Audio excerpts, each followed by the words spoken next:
Asibonge.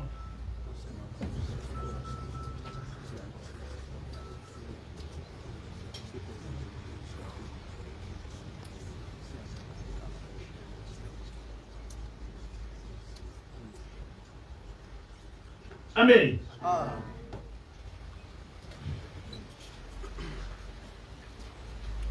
Zola ngencwadi kaJeremiya 17 verse 9 to 10.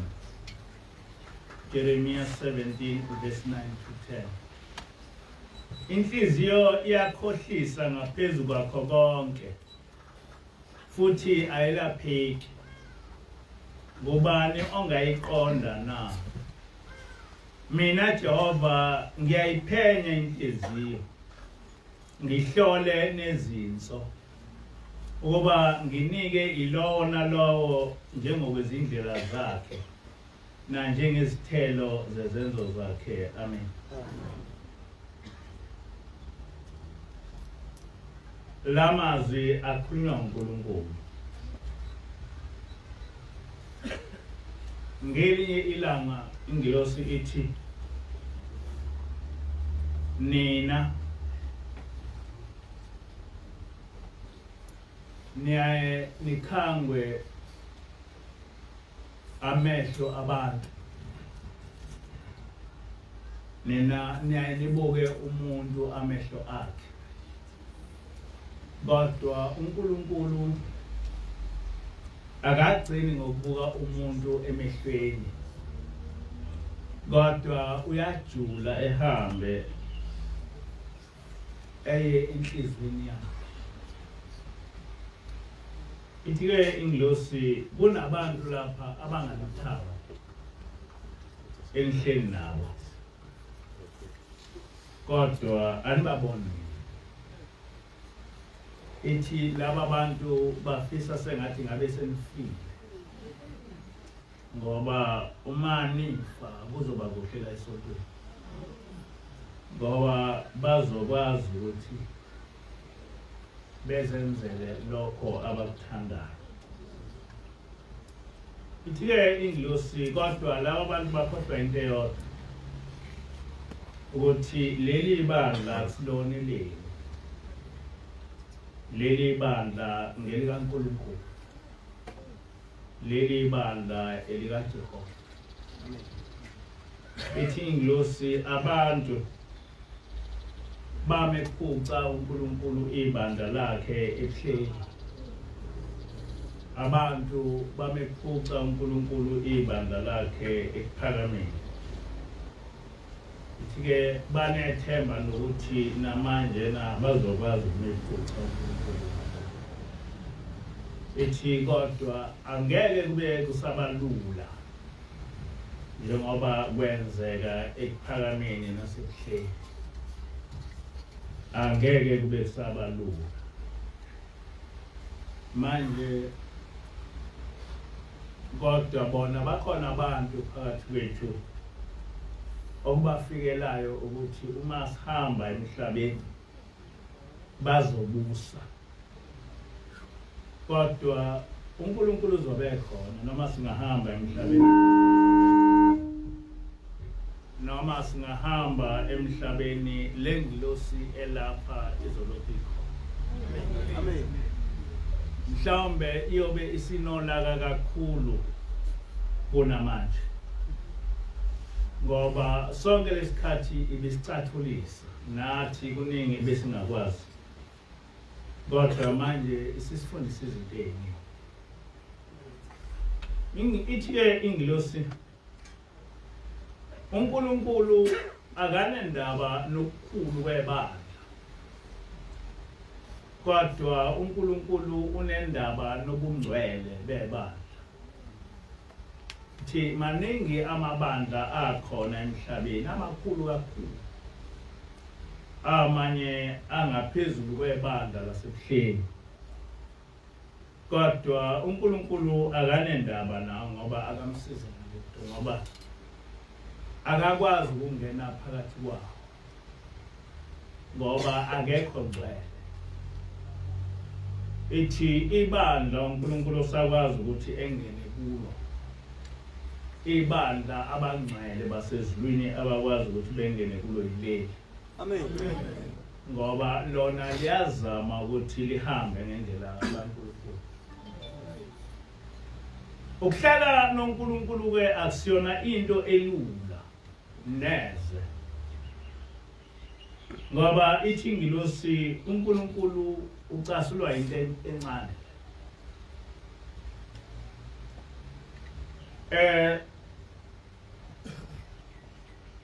Umthetho waleli bandla noma umthetho wasezulwini uthi uma uzoza esabathweni ungahlangani nomuntu wesilisa noma wesilisa engahlangani nowesifazane. Ithi ke ingilosi kuyenzeka ukuthi kufike umuntu ongayili Nazaretha kade enomkakhe bese ehlangana nathi. Ithi thina asiboni lutho wrong la. Ithi kodwa uma kufika abasezulwini kube khona iphunga elibi. Ithi leli phunga elibi bese liyamxosha uNkulunkulu. Nina kade niziphathe kahle. Kodwa kufike umuntu ongalona iNazaretha obengazi naye ukuthi akufanele kwenziwe. Uthi kodwa uma esengena phakathi kwenu kade enza lesi sono. Uthi uNkulunkulu uyayenukele iphunga elibi. Thina singeke silizwe. Ebese ehluleka ukungena phakathi kwenu. Usephumile njalo uNkulunkulu. Ngoba uNkulunkulu akahlali entweni engekho ngcwele. Manje nake kunabantu lapha njengoba kade esho umfundisi ethi abantu abafikayo bekubheke lokho ukuthi kunabantu ababi kakhulu abathunywa uSathane. Oyaye uthi uma ubeluleka becabanga ukuthi lento ubeluleka kuyisuka kuwe. Njengoba ade esho umfundisi ukuthi ngathi mangibatshela ukuthi njengoba siyayinhlangakazi belinde base bekuphikisa lokho. Bethi asikwazi ukulinda uma kuyenhlangakazi ngoba kubona umhlangano esiwazi. Phika abantu. Kodwa ngalokho ukuthi abalinde kwangasiyona into esuka kini. Kwakusho ingilosi ukuthi abalinde. Kodwa bakhona abakuphikisayo lokho. Abakhona. Ziningi ke izinto esibhekana nazo. Angazi noma kwenziwa ukuthi asibonene abantu babashembe. Kodwa abantu baye bebuze nje imibuzo exakile. Ngike ngezwe omunye ithi ngaba njani laba abahlala nengilosi. Manje nake uma umuntu ebuza ukuthi ngaba njani laba abahlala nengilosi angathi ngizomphendula ngithini ngoba namangazi. Ngayibona ingilosi sifika nje. Ngiyibone ingilosi isiphakathi kwethu. Abanye babethi njengoba sithi abantu bengakhuphuki besitezi. Bese bethi mhlawumbe lokho sikwenza ngoba kukhona into esiyifihlile esitezi. Kanti sachaza ukuthi kukhona ingilosi phakathi kwethu uma kungekho izingilosi kodwa at least ikhona ingilosi. Uma ingilosi ikhona, ingilosi efika kithi ayifiki ngomoya. Ifika ihamba ngeenyawo physically khulume nathi.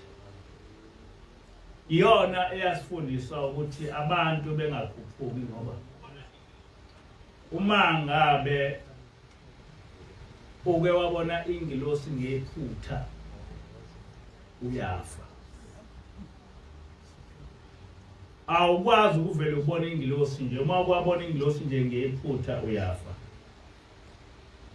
Nathi esikwazi ukuyibona siyagonyelwa lokho. Ngoba akusena umuntu odalelwe ukuthi ebone yithi. Ithi ke ingilosi la phezulu kuhlala abantu basezulwini, ayizisho yona ethi kuhlala abantu basezulwini. Ngakho ke ningavumi noma umuntu uba eye phezulu, ngoba uma eke waya phezulu kwenzeka ngephutha wabona ingilosi uzokufa, bese bethi abantu niyathakatha. Ngaphandle kwalokho yonke indawo engcwele iyishrine. Uma indawo iyishrine, leyo ndawo ichaza ukuthi akukho umuntu ongavele eye kuyo kalula. Ngisho ebandleni lamaNazaretha kuba khona indawo kuthiwa kusegumbini. Egumbini akuyimuntu, kuya umuntu kuphela okhethiwe eyoshanela, naye ifike eshanele ephume ehambe. Akuhlali umuntu egumbini ngoba indawo engcwele ehlala iy'ngilosi. Nala ekhaya ke sinendawo eyishrine ongeke kube khona umuntu ongaya kuyo. Nathi uma siya kuyo siyayimisela, ngeke nje kungene ngeyicathulo kuyo ngoba ihlala abantu abangcwele.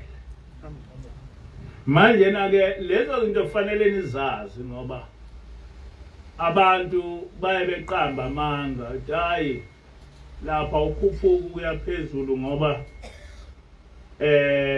kuney'lwane ey'fuyiwe. Cha, akho lwane, kodwa indawo engcwele nathi esiyesabayo ongelula nje ukuthi siye kuyo. Uma sizoya kuyo siyimisela.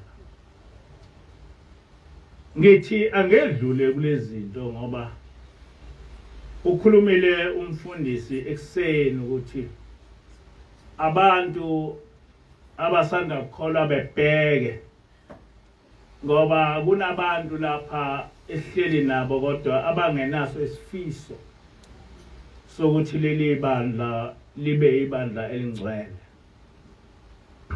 abanganaso isifiso sokuthi ngabe sekhona, abanengqondo ukuthi mhlawumbe masihamba emhlabeni kukhona okuhle abazokuthola. Angazi-ke ukuthi ngabanjani labo bantu, futhi angaze ngibuze nasengilosini ukuthi ngobani, kodwa yona ithi uNkulunkulu akabuki ubuso bomuntu kodwa ubuka inhliziyo, njengoba kade ngifunda. Bese umuntu ebheka ukuthi lo muntu lona uyingozi kangakanani phakathi kwethu. Ngelinye ilanga ingilosi yafika kithi yathi, uthi ubaba Ilanga angikutshele ukuthi uma kukhona into okuthiwa ekhulunywe uyena kodwa ephambana nekhulunywe ubaba mkhulu, ngithathe ekhulunywe ubaba mkhulu. Ngase ngiyakhuluma lokho, ngithe ngikhuluma lokho, abantu bokuqala abangiphikisa basho lokhu nalokhu kwaba abantu basephalameni. Bathi angikwazi ukuthi into eshiwo ubaba Ilanga ngiyiphikise. Ngase ngiyathula ngoba ngangazi ukuthi noma yini ekhulunywa ingilosi bayayichitha. Kodwa ngithema ngifunda ngathola ukuthi lokhu kukhuluma afiki nengilosi. Ubaba wakhuluma esaphila, hayi ukuthi into efika nengilosi. Wakhuluma ubaba ukuthi umthetho wakuleli bandla, imfundiso yakuleli bandla, imfundiso kababa mkhulu. Akakho futhi omunye umuntu ongakushintsha lokho, naye ngeke kushintshe. Ngifisa ukufunda ku-page 82 wencwadi kaMnyando ethi ezintshumayelo zikababa Ilanga. Uthi-ke ubaba Ilanga, akukho umuntu ongavela onjengami nje ezisho yena, anikhiphe nina endleleni kaShembe. Uma ngithi onjengami ngisho ngoba kuyathiwe ngingumholi wamaNazaretha, kepha angisiye. Umholi wenu uShembe kuphela. Kodwa akukho umuntu ongavela athi phambukani endleleni kaShembe, noma ikomiti lamadoda, ibandla labafundisi, noma yini nonke njengoba nihlangene la. Aninakuveza umthetho ophambene noShembe, ngoba leli bandla akusilo elabantu, akusilo elomuntu, elasezulwini. Amen. Kusho ubaba Ilanga. So kuyimfundiso kababa Ilanga ukuthi kuleli bandla akukho umuntu, including himself, ongashintsha umthetho oshawo ubaba mkhulu. Akekho. Singakwazi ukushintsha ama-traditions angasho lutho njengokugqoka nani, kodwa umthetho esiwufundiswe ubaba mkhulu asikwazi ukushintsha.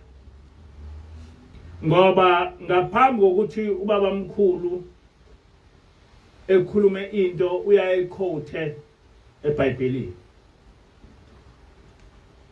Kujwayelekile ukuthi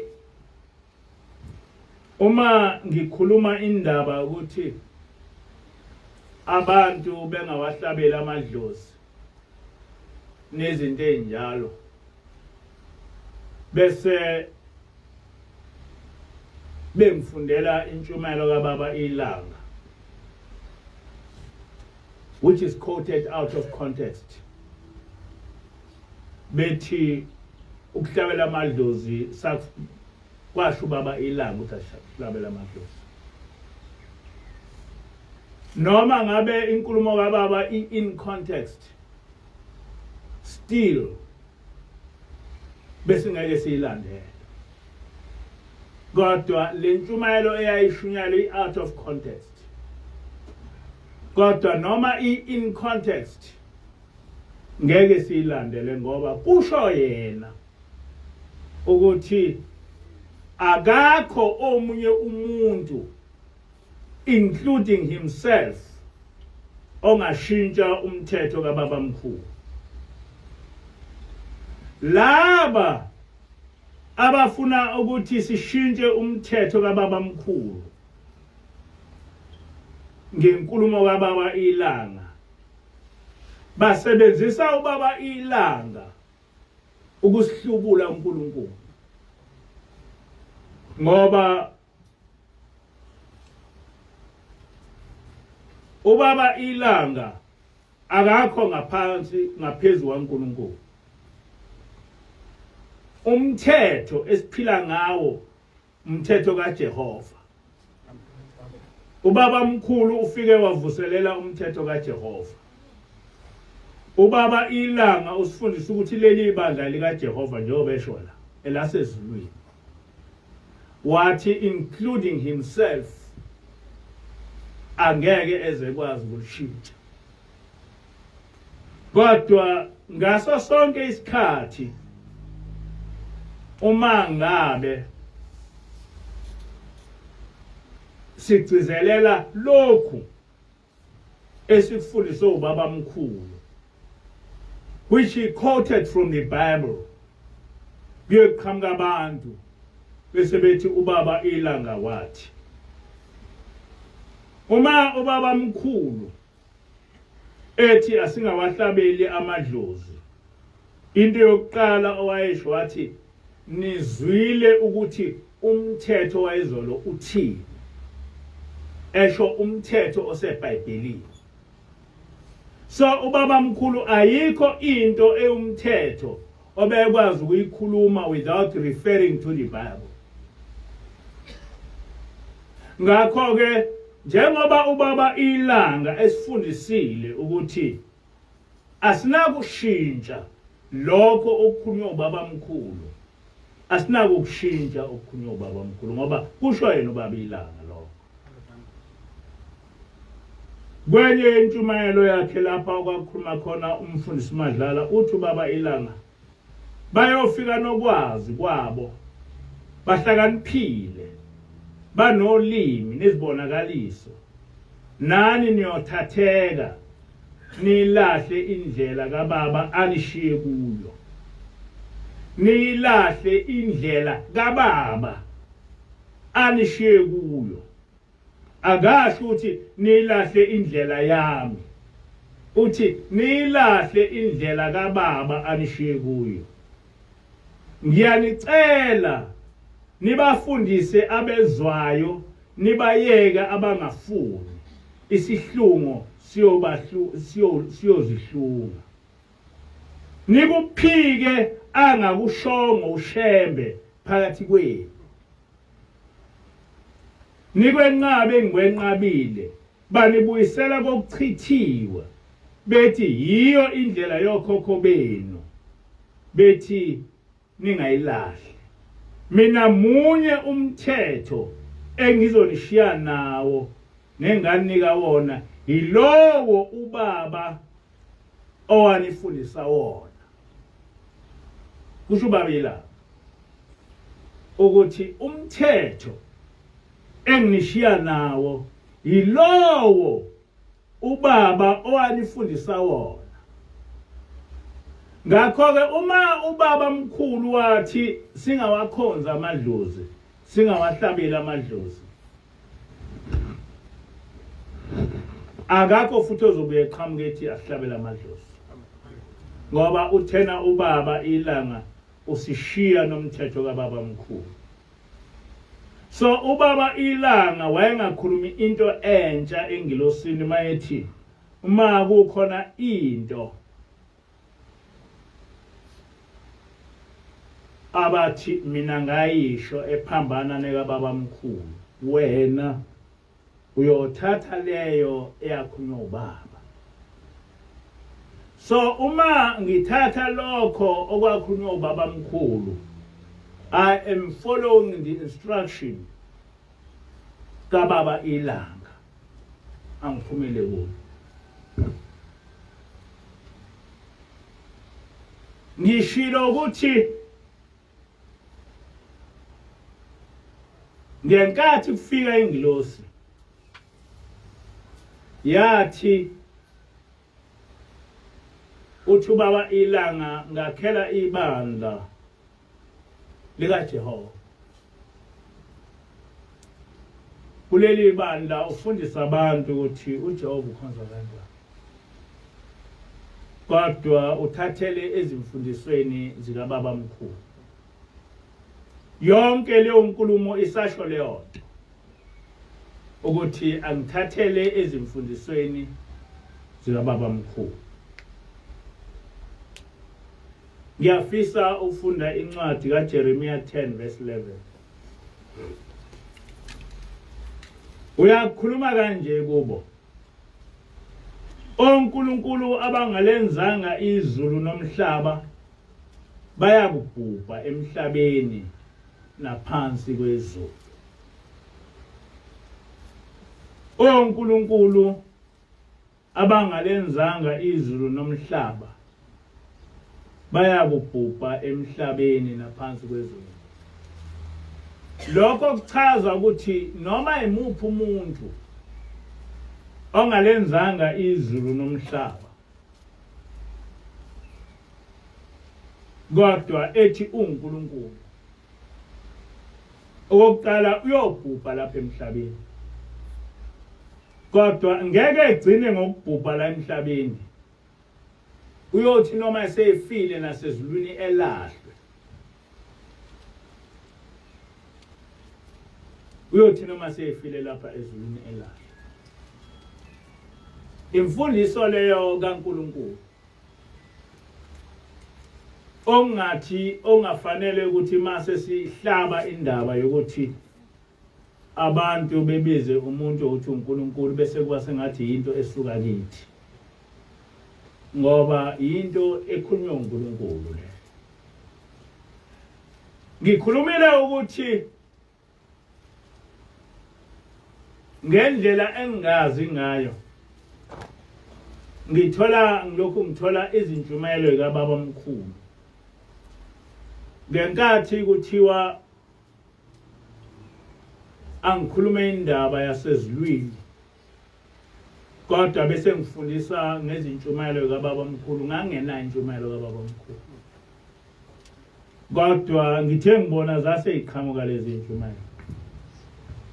Ngiyafisa ke ukuthi ngibuyele njengoba bengenzile last week ukuthi ngifunde lezi intshumayelo kaBaba omkhulu ngoba ziyiBhayibheli. Nizazi. Uthi uBaba omkhulu, nina abakholwa ngeqiniso kule mithetho kaJehova uNkulunkulu wenu, ningabi ngabangani nabangakholwa, ningasondelani nabenza inkolo yenu inhlekisa nomdlalo. Amazwi kaBaba omkhulu lo ukuthi thina esikholwa ngeqiniso emthethweni kaNkulunkulu njengoba sikholwa nje, singasondezi kubantu abangakholwa, singasondezi kubantu abenza lenkolo kaJehova inhlekisa. Baningi ke abantu la ebandleni lamaNazaretha abenza lenkolo kaJehova inhlekisa ngendlela eziningi. Njengoba kade ngifunda nje lencwadi ukuthi uma kuqhamuka abantu bethi bangonkulunkulu kodwa bengasiyena umdali wezulu nomhlaba, labo bantu uNkulunkulu uyobabhubhisa emhlabeni, ebabhubhise nasezulwini. Lokho kufanele sikusho ngoba kusho uNkulunkulu. Yesabani uJehova kanye nezithunywa zakhe zonke uma ningamakholwa eqiniso. Kusho uBaba omkhulu.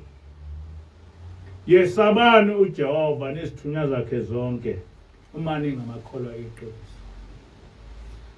Asidingi ukuthi sisabe uNkulunkulu kuphela, kodwa kufanele sibe sabo okusho uBaba omkhulu ngoba isithunywa sikaJehova. Nathi njengoba silapha nje sizithunywa kaJehova. Amen. Ngoba noma uJehova singakhulumi naye, kodwa sikhuluma nomuntu ovela ezulwini.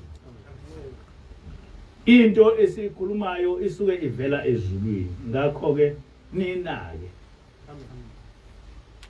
Ningabavumeli banithuke, balisabise, nize nifune ukushintsha iqiniso likaThixo, nilenze umdlalo. Nani nenza abaprofeti abaqambe manga. Uthiye uNkulunkulu, laba bantu asebehlubukile singavumi ukuthi basesabise, singabanendaba noma besithuka, ngoba benza iqiniso likaThixo umdlalo.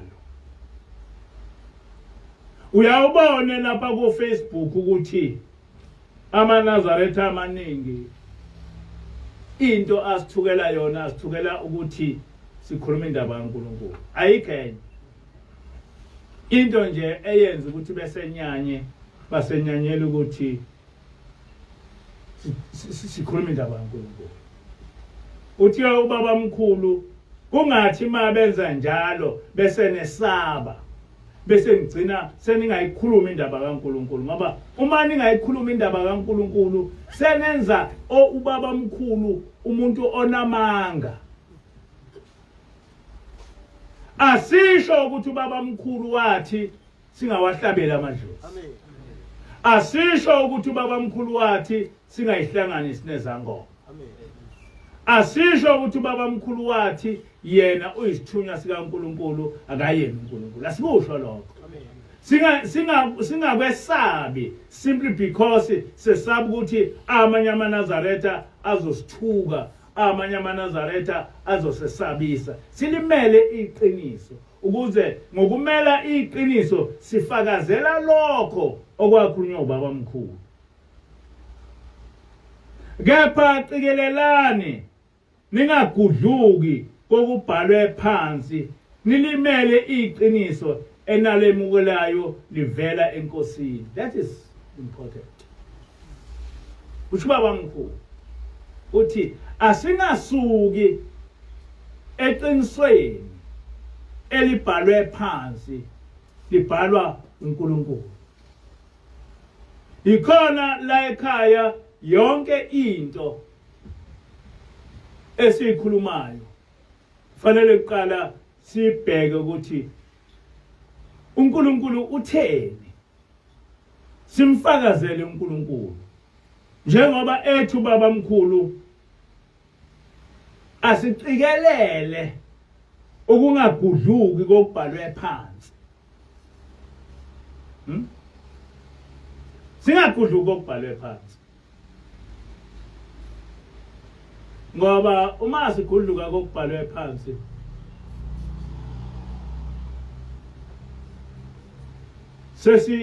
asabafakazeli abathunywe ezulwini, asisamfakazeli uNkulunkulu. Uma uNkulunkulu ebhale phansi into ethi gcina iSabatha, kufanele sibatshele abantu abagcina iSabatha ngoba kubhalwe phansi. Nibagade labo abaphikisa imithetho kaJehova ngamaphupho abo, bayingozi ekuguquleni imithetho kaThixo. Uthi-ke ubaba mkhulu sibagade labo abaphikisa imithetho kaJehova ngamaphupho abo, bayingozi ekuguquleni imithetho kaThixo. Niyakwazi ukuthi usho ukuthini lokho? Nangu umuntu uyiNazaretha uthi ngiphuphe ubaba ethi angimenzele umsebenzi. Ngimolile ubaba ufikile ekhaya, wathi angimenzele umsebenzi. UyiNazaretha lo muntu usondala, kodwa uthi uphuphe uyise ethi akamenzele umsebenzi. Ufuna ukushintsha umthetho kaJehova ngephupho lakhe. Niyakuzwa lokho? Ufuna ukushintsha umthetho kaJehova ngephupho lakhe. Ngoba njengoba ethi njena ubaba uthena menzele umsebenzi, angimenzele umsebenzi, usho ukuthi ubaba uthi angihlabela amadlozi. Ngoba awukwazi ukwenzela ubaba wakho umsebenzi ungahlabela amadlozi. So ufuna ukushintsha umthetho kaJehova ngephupho lakho. Ufuna ukushintsha umthetho kaJehova ngesibonakaliso sakho. Ithi-ke ingilosi kithi ningawahumusha amaphupho, ningazihumushi nezibonakaliso. Noma umuntu engafika ethi hayi ngikubone uyingilosi noma ngikubone uNkulunkulu noma mlalele nje. Kodwa don't give any interpretation to that. Ithi uma ngabe uphupha ubawathatha umnikelo uyesiguqweni noma ethempelini, ufuka ukuthi inkosi ngiphuphe kanje. Leli phupho angilazi ukuthi lithini. Uma leli phupho lisho into enhle malifezeke, kodwa uma leli phupho lisho into embi ngalomnikelo ngiyalivala ukuthi lingaqhubeki, kungenzeki lokho engikuphuphile. Angazi noma niyangizwa ukuthi ithi ingilosi ningawahumushi amaphupho noma ngabe iphupho lihle liqhamuka lilihle ungalihumushi noma ngabe iphupho liqhamuka lilibi ungalihumushi ngoba noSathane usebenza ngamaphupho namadimoni asebenza ngamaphupho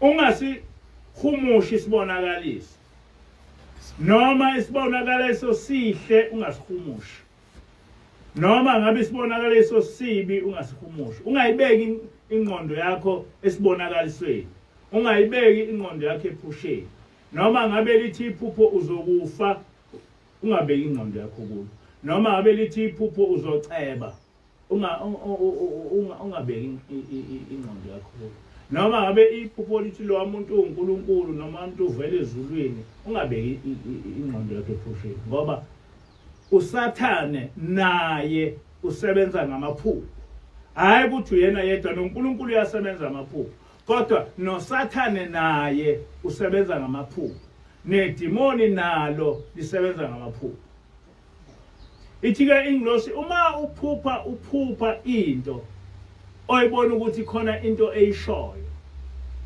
ubothatha umnikelo uye nawo ethempelini noma esiguqweni ufike uthi inkosi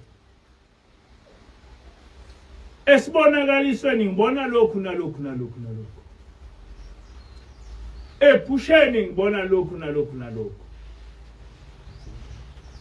angazi noma lokhu engikubonayo kuyiqiniso ithi ingilosi ngisho ngafika ubaba wakho ethi ngilambile ngicela ukuthi ungiphukule ngilambile noma ngisemgodini ngiyasha ithi wena thatha umnikelo uye nawo ethempelini noma esiguqweni uthi inkosi ephusheni ufike ubaba wathi ulambile manje angazi noma bekubaba ngempela yini uma ngabe bengawuyena ubaba ngalomnikelo enguphethe uqoshe lo moya uma ngabe bekubaba ngalomnikelo lokho ebekufuna akufezeke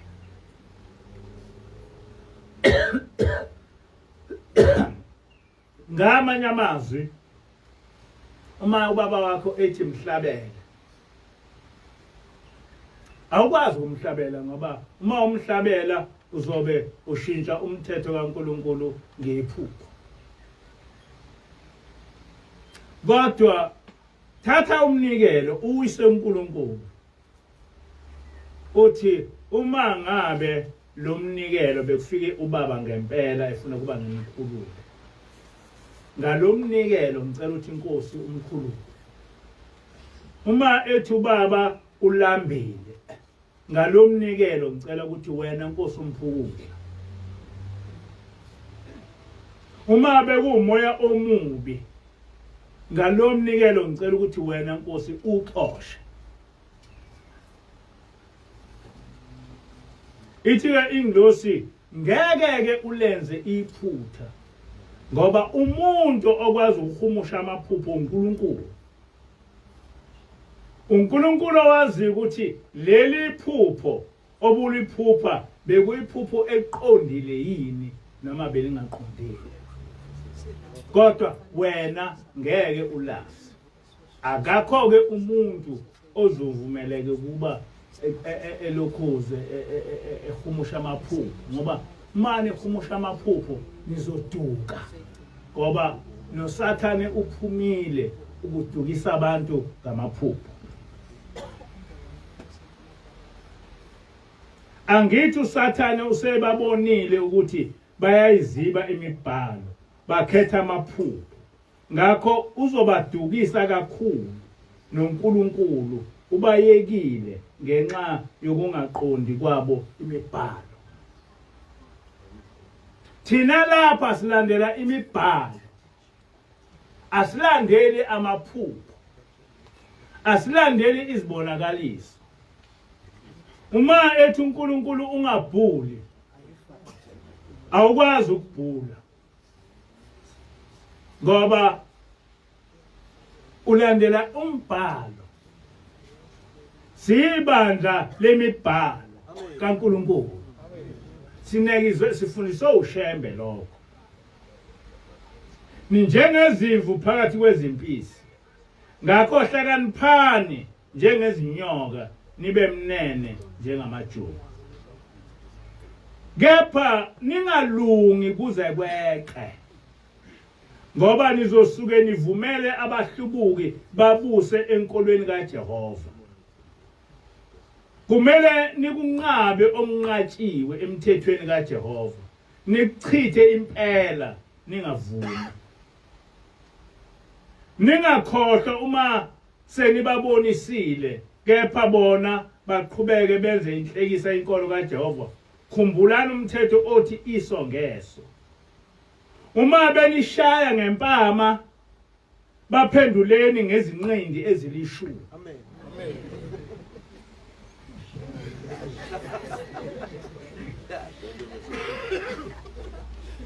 Uma benishaya ngempama, baphenduleni ngeinqindi ezilishumi. Kusho ubaba mkhulu. Kukhona umuntu lapha phakathi kwethu angimazi, kodwa yena uphathi kwethu ngoba ngiyambona esivume lapha.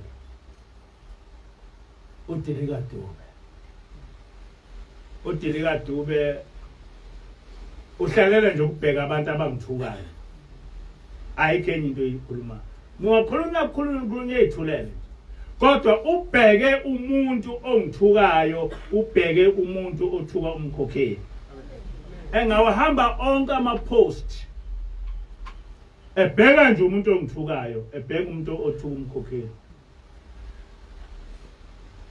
Uyomthuka kanye ekuthuke ka10.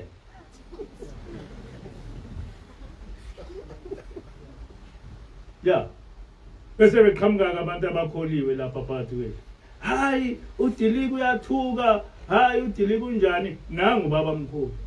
Uthi uma ekushaya kanye ngempama wena mshaya ka10 ngesibhakede. Yabo. Uma umuntu engithuka, wena thuka umholi wakhe umphinda phinde. Hayi, usumthukelani umholi wenzeni mina ngenzeni? Mina laba bangithuka ngoba ngitheni kubo. Wa mina kuphela into engikhuluma into kaNkulunkulu. Angaze ngathuka mkhulu. Kodwa njengamanje kufanele nazi ukuthi ubaba mkhulu sinikezile imvumo ukuthi asingacompromise ngendaba kaNkulunkulu. Amen. Let us not compromise. Uthi uma ngabe umuntu esithuka, nathi simthuke not once, 10 times. Amen. Ungasho ukuthi uDilika uyathuka. Ngoba uDilika utholi uyinikiwe imvume ubaba mkhulu ukuthi ethuke. Waqala eUdoli. Angazi noma umfana noma intombazana angazi ngoba ngimazi. Sekuphela iminyaka angimazi ngisho ukuthi ngiyazama kwemimathe nangimthola uthuba. Kodwa waqala eUdoli. Wahlasela abantu basekuphakameni baze bathi hayi uhlanyala bethu. Manje nake kusukela manje engabaphindi ukube khona umuntu osola uDilika. Amen. Ngoba uDilika uyithola unemvume yokuthi uma umuntu esithuka yena emthuke kakhulu. Amen. Musa akangakalelwa uweke ukuthi umthuka kanjani. Ngoba uthi baba mkhulu laba bantu uthi baba mkhulu izweni lento uthi kepha ningalungi kuze kweqe ngoba nizosuke nivumele abahlubuki babuse enkolweni kaJehova. Ningalungi kuze kweqe. Amen. Ngoba nizovumela abahlubuki babuse enkolweni kaJehova. Kumele nikunqabe okunqatshiwe emthethweni kaJehova. Nikuchithe impela ningavumi. Amen. Bese ke uma benishaya ngempama baphenduleni ngezinqindi ezilishumi.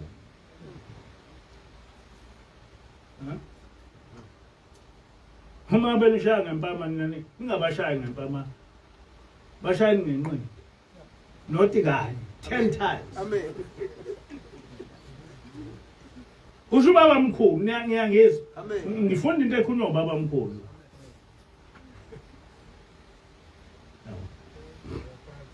Othi kepha ningakhohlwa isixwayiso ezafundiswa nguJesu ngaphambi kokuphindisela. Uthi kodwa niqale nimiyeke nje nimbuze. Kodwa mayiqhubeka bese nimhlasela. Sinikezwe imvume ukuthi sililwele ivangeli likaJehova. Amen.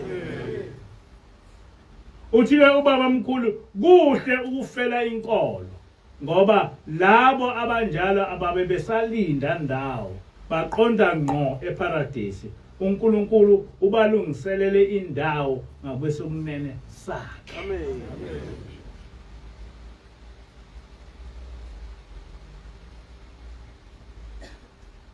Kuhle ukufela inkolo Amen. ngoba uma ufela inkolo uNkulunkulu ungakuwo. Noma kungenzeka ukuthi umuntu ekubulale kodwa naye ngelinye ilanga uyokufa kodwa umehluko ukuthi wena uzofa uyezulwini. Uthi ubaba mkhulu uma ufela inkolo kawulindi indawo. Ababe besalinda ndawo baqonda ngqo ezulwini. uNkulunkulu efike balungiselele indawo ngasekunene sakhe.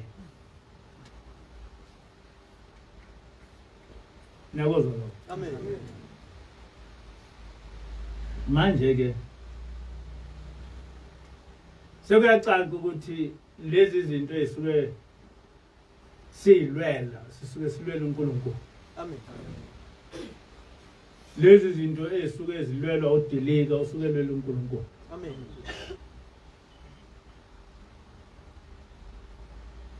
Uma bebona odilika ukuthi bayangithuka bavele beqhamukene inhlambe ezingaka beqhamuke bethuka abaholi babo bebaleke. Bese bethi hayi benzeni abaholi bethu mina ngenzeni. Nake nangizwa ngithuka umuntu. Ngazi. Kodwa mina ngikhuluma indaba kaNkulunkulu kuphela njengoba esho baba omkhulu wethi angiyikhuluma. Kanti anifundanga yini ngendodana kaMaria ukuthi nayo ayiqalanga ndawo yavele yaqonda ngqo futhi yabusa zonke izizwe nanike ninayo indawo eceleni kwayo. Uma kukhulunywa ngamalokhuza ngamaqhawe ezulu sikukhulunywa ngabantu abalimelayo iqiniso likaNkulunkulu. Amen. Fanele silimele iqiniso likaNkulunkulu. Noma amaNazaretha asithuka noma yahlasela, it does not care, it does not matter. Noma amaNazaretha asihlasela noma asithuka kodwa sinikeze ubaba mkhulu ukuthi asilimele iqiniso. Uma abantu bephuma embhalweni kaNkulunkulu asizukubayeka ukuthi bathi hayi siyehlulela hayi kunjani lunjani akusho lutho. Simi embhalweni. Amen. Labo abaphika inkolo kaJehova yilabo uNkulunkulu abaqalekisile. Ababoni lutho emehlweni baphika imibhalo ngendaba yokuqagela. Kusho baba mkhulu. Baningi abantu abangamaNazaretha abaphika inkolo kaJehova. Njengamanje abantu abaphika inkolo kaJehova kakhulu kunabo bonke abantu amaNazaretha. Abantu esizitha kakhulu zabo ngokuqondisa inkolo kaJehova amaNazaretha. Uma benani bathi bayakholwa kanti banamanga, uJehova ukwazi kahle konke abakwenzayo, ngeke basinde. Baningi abantu lapha ungabezwa belokhuza bethi hayi ngoba sibaningi okusho ukuthi siyakholwa, what not. No, njengoba ngishilo ukuthi ingilosi yathi uNkulunkulu akanendaba nokukhulu kwebandla, ngoba uNkulunkulu akayi ebandleni ngoba likhulu, kodwa uya ebandleni ngoba ligcwele. Amen. Noma ngabe nibabili noma nibathathu, kodwa uma ningcwele uNkulunkulu ufike engene ehlale khona. Noma ngabe nibabili nibathathu, uma ningcwele abasezulwini bayosontanana. Amen. Kodwa ngisho ningaze nibe zigidi, kodwa uma ningangcwele uNkulunkulu akekho phakathi kwenu. Khona ibandla elikhulu kabi lapho. AmaKatholika maningi ako 2 billion. Kodwa uNkulunkulu ngeke ehlale nabantu abazinkulunkulu. uNkulunkulu ngeke ehlale nabantu abasonta ngesonto. Bengaba nayo yonke into emhlabeni kodwa abalutho ezulwini. Likhulu ibandla lasebuhleni kodwa uNkulunkulu akekho kulowo. uNkulunkulu akahlali nezangoma. Akusho mina, kusho baba mkhulu. Akahlali uNkulunkulu nezangoma. Uthi baba mkhulu ningesabi ukubatshela iqiniso. Iqiniso ukuthi uNkulunkulu akahlali nezangoma. Amen. Ngakho ke uma ibandla livumela izangoma ukuba sonke nazo, asinakuthula. Iningi labo uyobabona ngokwenza izinto ezinqatshiwe emthethweni, bedle okuyisinengiso ngokuphika imibhalo nembala, bazi lokho nje.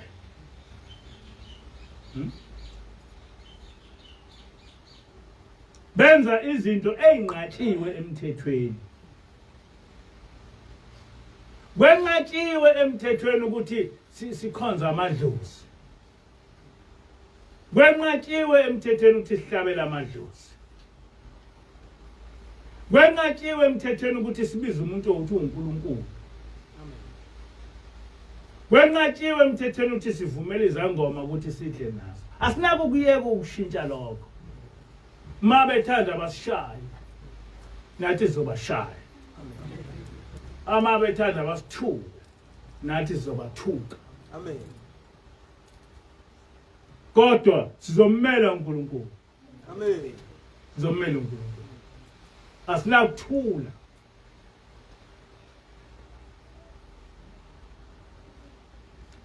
Sesindisiwe thina maNazaretha sonke ugesohlabelela sibathe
Amen. Masithi sindisiwe thina, ngisho ukusindiswa kwamaKristu. Ngoba ukusindiswa kwamaKristu angikwazi ukuthi uthini. kodwa thina masithi sisindisiwe sisho ukuthi singcwele thina.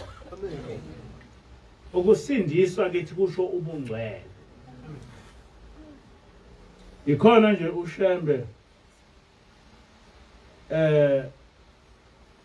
ethi ku verse 3 so phuza sanele ngaphezulu kwentaba.